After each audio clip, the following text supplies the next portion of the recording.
चिखावनु हो, चिखावनु हो।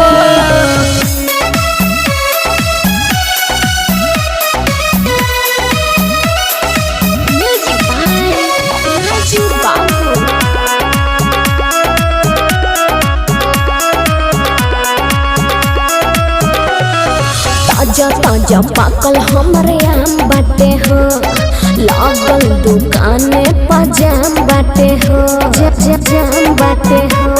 सुन तारा ए ताजा ताजा पाकल हमरे आम बाटे हो, लागल दुकाने पजाम बाटे हो। रेट कहाँ बाटे हमके बतावनु हो, रेट कहाँ बाटे हमके बतावनु हो।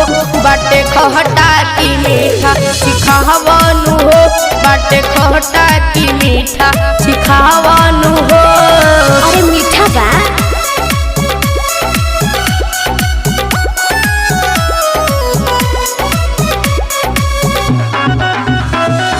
जलवा रिकॉर्डिंग स्टूडियो अकोटी बोला। बालों मलोल थोड़ा गोल नहीं खे, अच्छा टाइट बायाम कोनो झोल नहीं खे। अरे बुझला सचो एहो करब ट्राई ज्यादा चाहटल बका। अच्छा हमरा से पहले केकरो बाटल बका। अपना अहम के बारे में समझावनु हो, अपना अहम के बारे में समझावनु हो। बाटे कोहटा की मीठा सिखावनु हो, बाटे कोहटा की मीठा सिखावनु हो। तो सुना ना